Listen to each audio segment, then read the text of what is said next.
Mini episode 1273 of the FDH Lounge is brought to you by Sportsology, delivering unconventional columns and webcasts about sports, TV, music, movies, and more. Follow them on the web at sportsology.com. The FDH Lounge. You'll want to schedule your life around it. A long time ago, on a gloomy, wet Cleveland spring night, two men stand alone amidst the late-night drizzle. Their voices echo across the vacant station parking lot as they debate the merits of the great American radio show that have been missing for far too long. On that night, an idea was born. That idea became the FDH Lounge.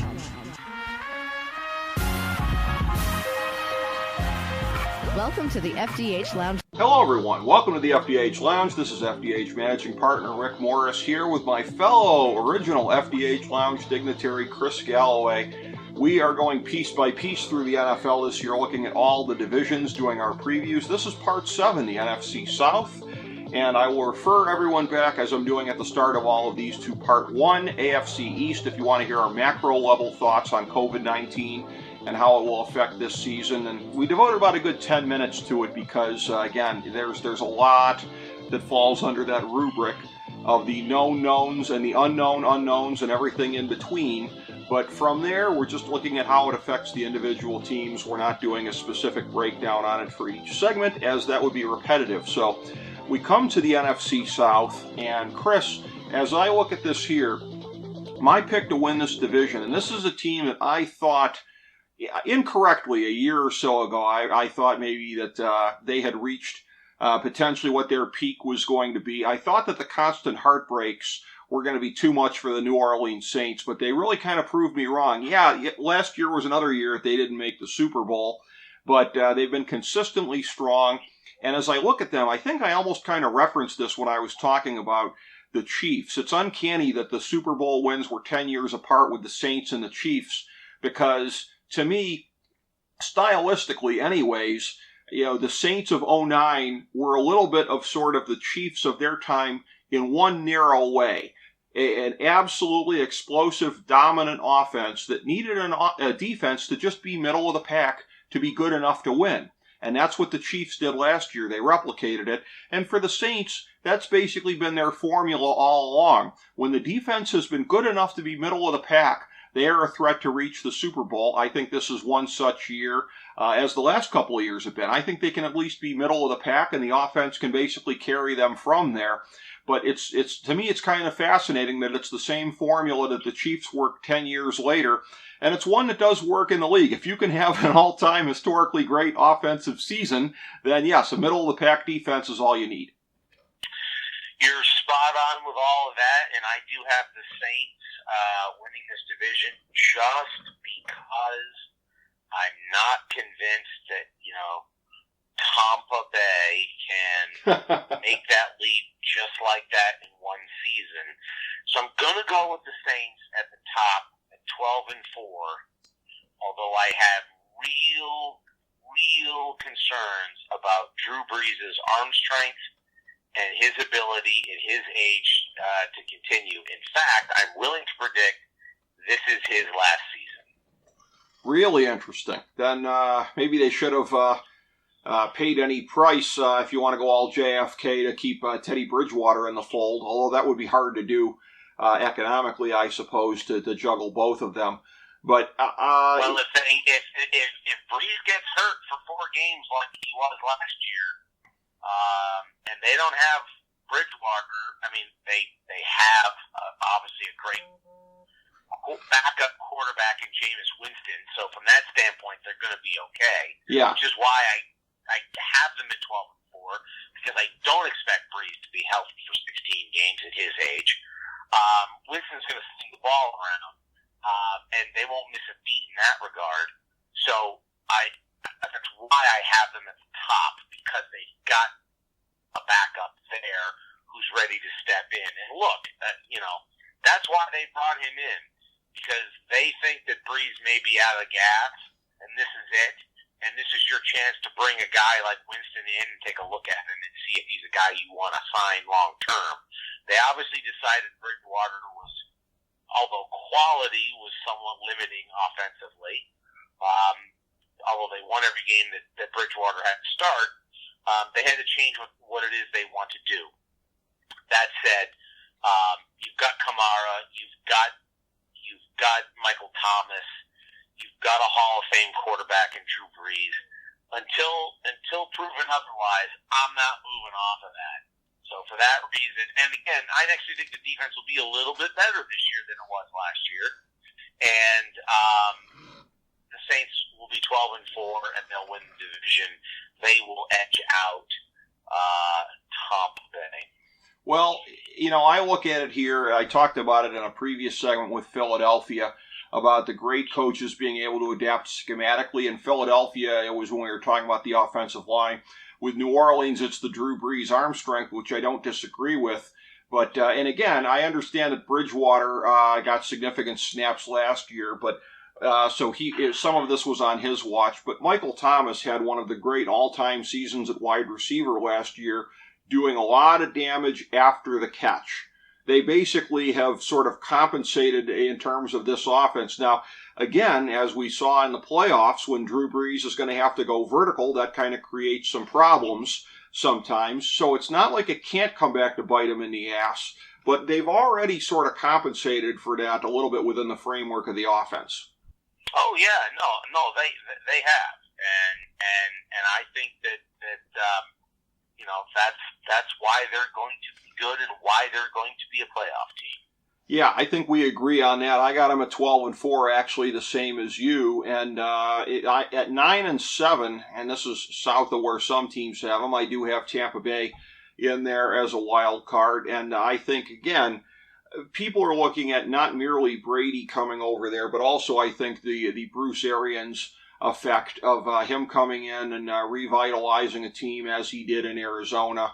And again, the offensive skill position talent, especially now that, again, it's so funny that, from when we recorded our first, one of our first segments we were doing on Jacksonville, and just to break kayfabe a little bit, the AFC was recorded on a previous day to the NFC ones, and we were referring to Leonard Fournette being there. Leonard Fournette by this time in Tampa Bay, as Tony Khan apparently and Shad Khan must have heard me saying that the Lions could go 2-14, so they decided we better try and go 0-16 and cut Leonard Fournette. Well, one team's trash is another team's treasure. And, again, this Tampa Bay offense just absolutely loaded. I know you were probably snickering a little bit when Leonard Fournette signed with Tampa Bay because, as you've never been shy about reminding me, you've never been a believer in Ronald Jones III. I knew you were going to go there. Yeah. I haven't been the way you've been a believer in him, and I think that it's going to be a running back by committee approach this year in Tampa Bay. They have arguably the best wide receiving core. They add Hall of Fame tight end in Gronkowski, although we don't know what's left in the tank there. He should be better in the first half just because his body will be rested. But there's a lot to be, sort of question marks. They've made nice additions on the defensive side of the ball for a defense in the last 6 weeks that you could argue last year that was the best defense in the league. So they've really come on, and I love what Bruce Arians has put together there.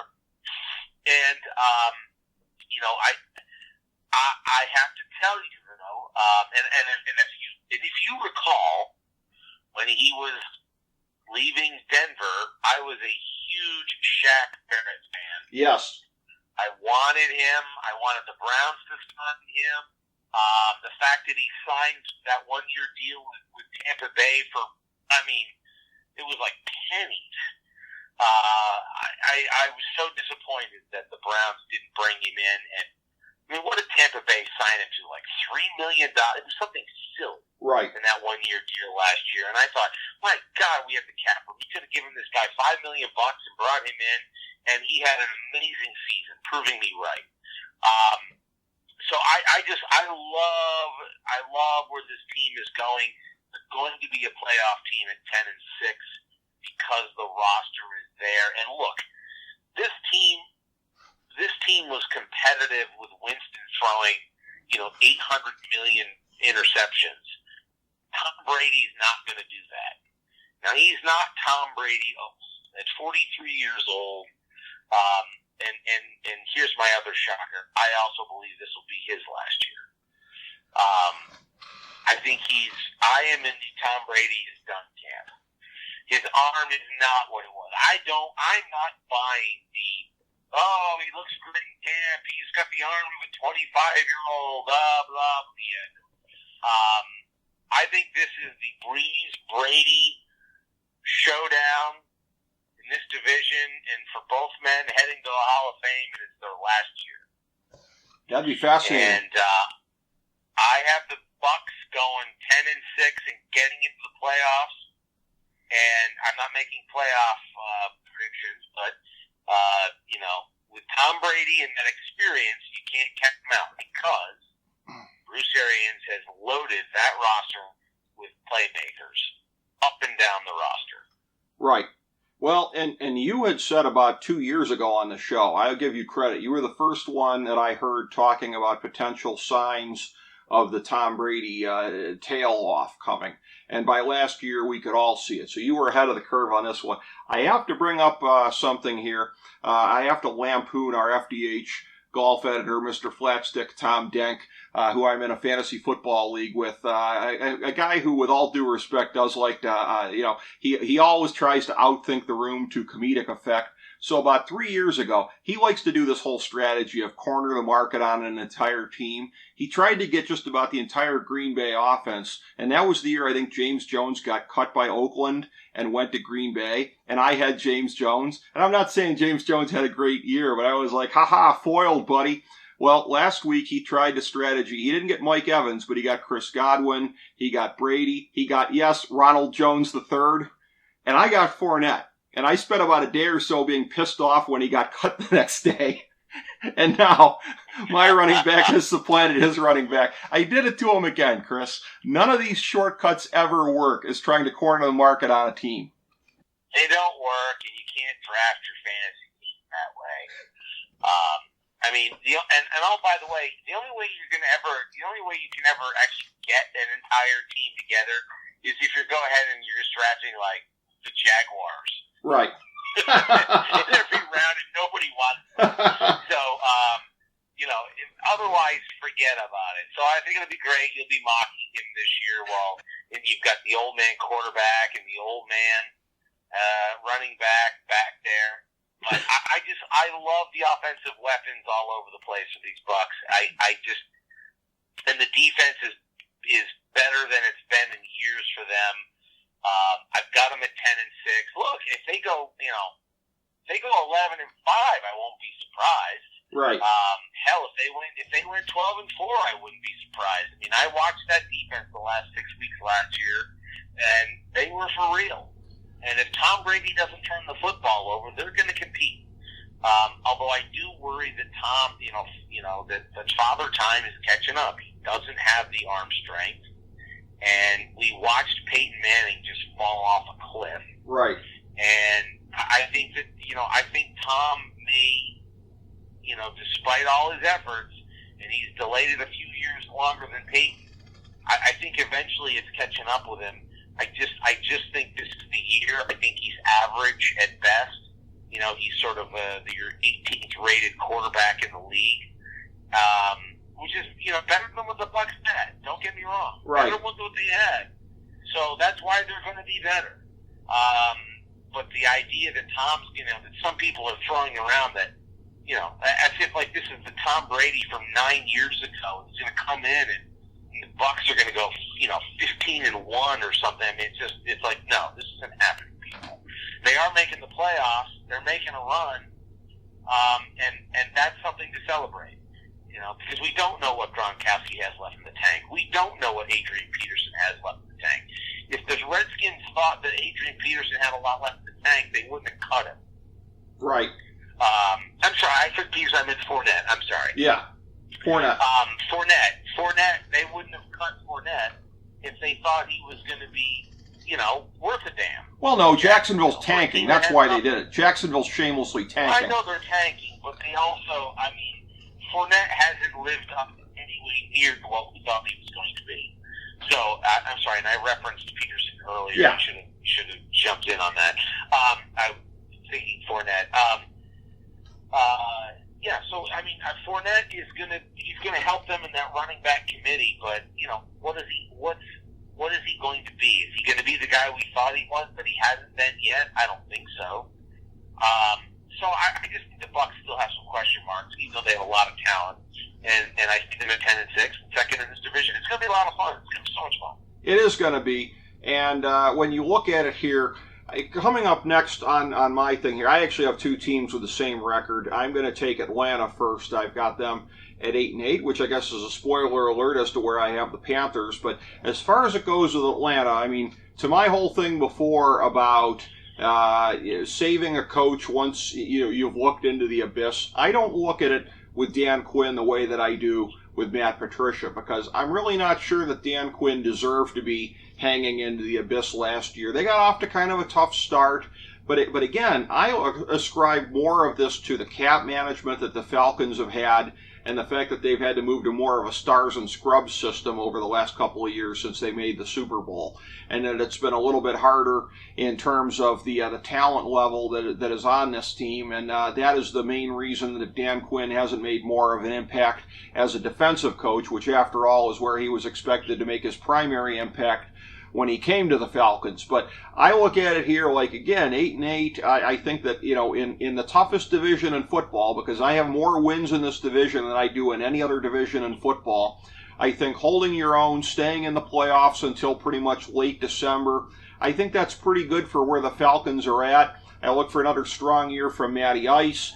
At the very least at running back, what you've got with Gurley is, and I don't make too much out of the whole homecoming angle as far as playing college ball there, but politically in L.A., there was only so much you could really do to rest the guy because of the contract. He's not under that contract anymore. You can basically put Todd Gurley in bubble wrap all you want to and just trot him out there enough, so that he's fresh enough to have a better impact. I think the Atlanta offense is going to be very strong again. The defense could be mediocre-ish. I got them at 8-8. And listen, that may not be enough to get Dan Quinn another year in 2021, but based on what's on the roster, based on the division they're in, I think it'd be unfair to fire him for that. Well, we're very close.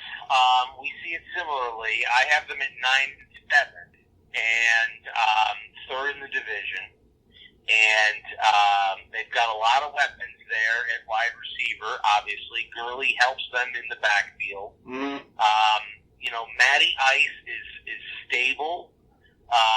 He's gonna move that offense, and they're gonna miss Hooper at the tight end position. So they're gonna have to, there's gonna have to be some slack picked up there. They're a talented team with a bunch of question marks still on defense. To your point, defensively, are they going to be like the 22nd rated defense or something? Fowler off the edge, maybe a nice pickup. I don't know yet. I'm giving them the benefit of the doubt, and I'm pushing them over 500 to 9-7. But truly, I wanted to predict them at 0-16 just based on that fucking uniform redesign. They had an opportunity to do something amazing, and then they went and did that.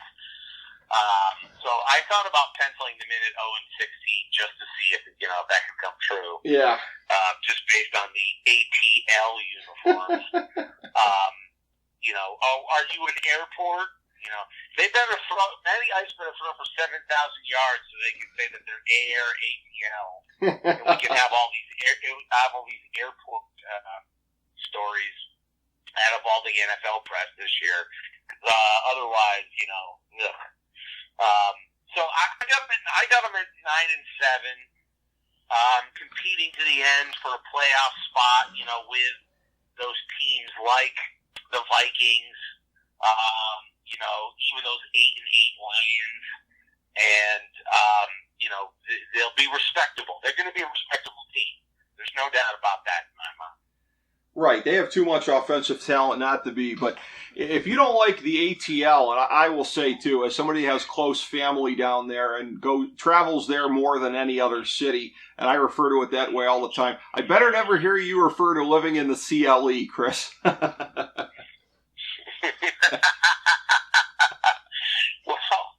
Yes, well, as you know, I don't like any of those made-up marketing names and scams as I think of them. You know, like we're living in the land. No one calls it the land. Just stop.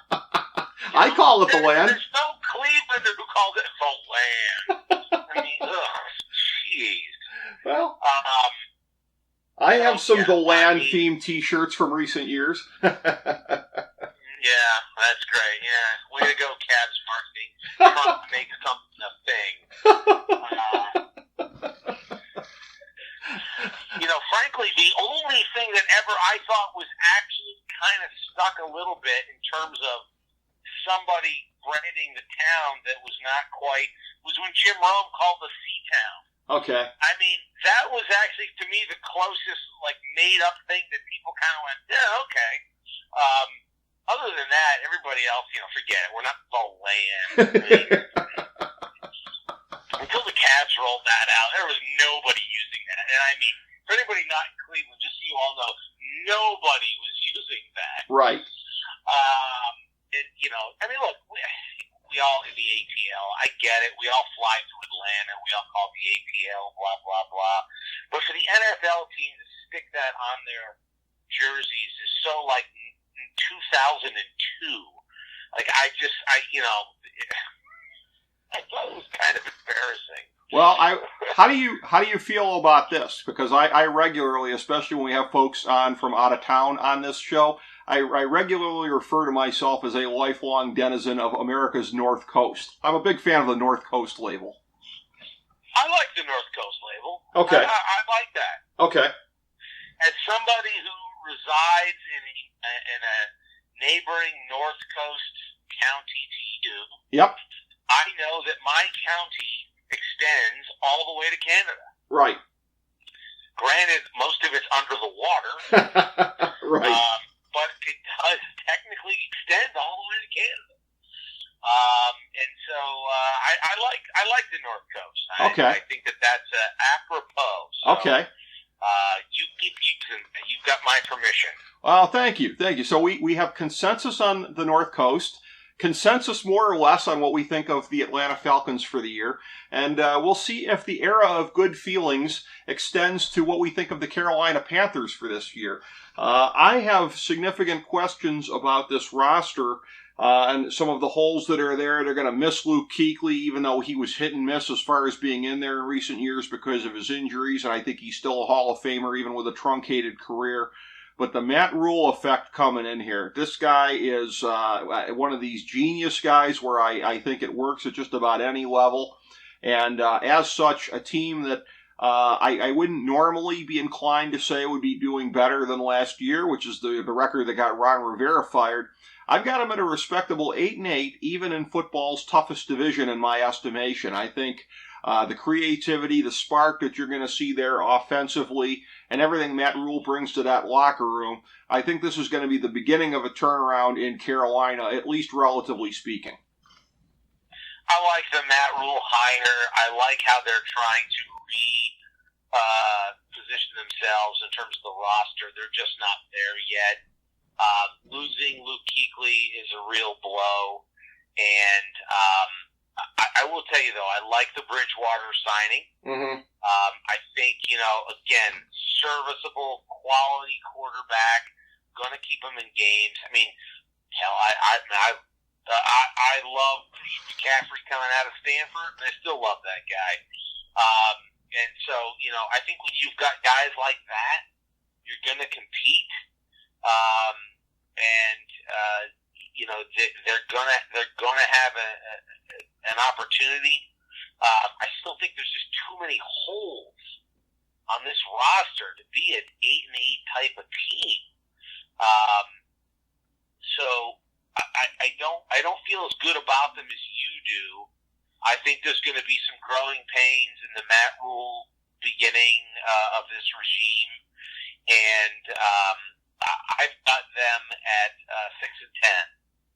And again, decent team, not great. They're going to be competitive. I love, I like their draft. I mean, Jeremy Chin, I was really big on, and so I like where they're going. They got a ways to go. They're not there yet. The wide receivers, the holes on defense, still, you're going to be relying on too many rookies. There's some weak links on that offensive line. I can't get them above 500. I'm giving a little benefit of the doubt. Normally with a team like this, if it wasn't for Bridgewater and Christian McCaffrey, I'd have them at like 4-12. Right. But I'm throwing in a couple extra games in there and saying 6-10 because of those players. They'll keep them competitive this year. Well, CMC is not just the best fantasy back this year, but really one of the best players in the league, regardless of position, because of all the ways that he can help your offense both through the air and on the ground. So, yeah, I think Matt Rule is really going to weaponize him.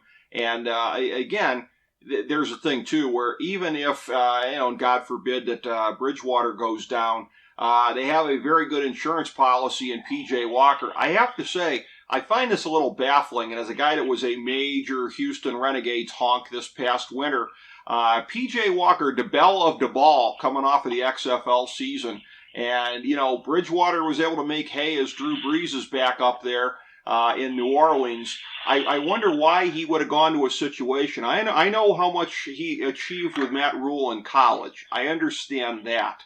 But I wonder if he's going to get enough of a chance to show what he can do in a backup capacity to make himself marketable even elsewhere.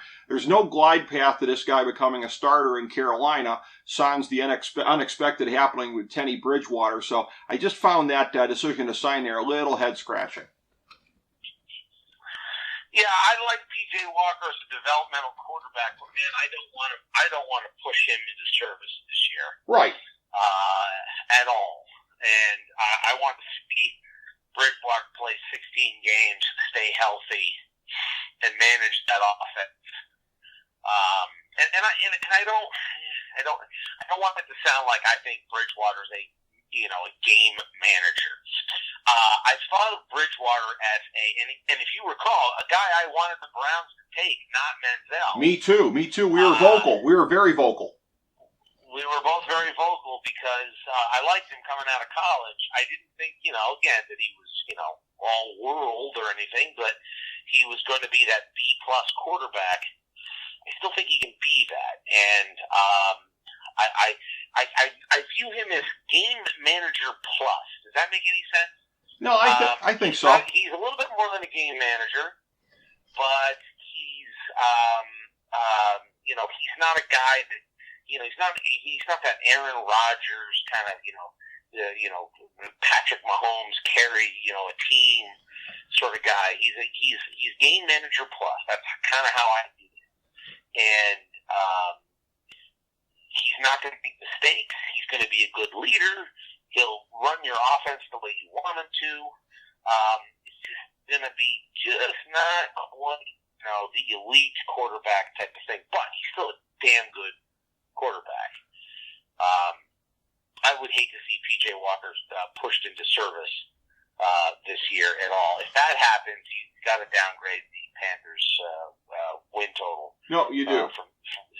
From the 6 games that I've got them at. Right. And in the years to come, once the crowds return to college game day, instead of seeing the signs that said, "Is Joe Flacco elite?" ? You'll be seeing signs that say, "Is Teddy Bridgewater elite?" ? Because he is in that netherworld. And as far as P.J. Walker... And I always liked Teddy more than Flacco. So, absolutely. Me too. And as far as P.J. Walker went, I guess more to my point was I was thinking, sign behind Drew Brees, sign behind Ben Roethlisberger, sign behind Phillip Rivers. You've already been in Indianapolis. They already know you there. So I was thinking sign to a place where you can become the heir apparent, which does not exist in Carolina. That was just my thought on him. Oh no, and I agree with that sentiment, 100%. Yeah, it's an interesting decision, but anything he gets to show in a backup capacity, working under Matt Rule, he'll at least make himself marketable for another team. So this is, as you and I agreed, a very, very interesting NFC South division, and very powerful, very, very difficult, and the division that, based on some of the records that we're projecting, I think we're projecting them to do very well, disproportionately well in their non-divisional games this year. So look out, everyone else, when you got to play the NFC South. Thank you, Chris Galloway, for this segment here. Thank you, everybody, for tuning in. Up next, it's Part 8, the finale of our series for 2020. We'll get at the 2020 NFC West.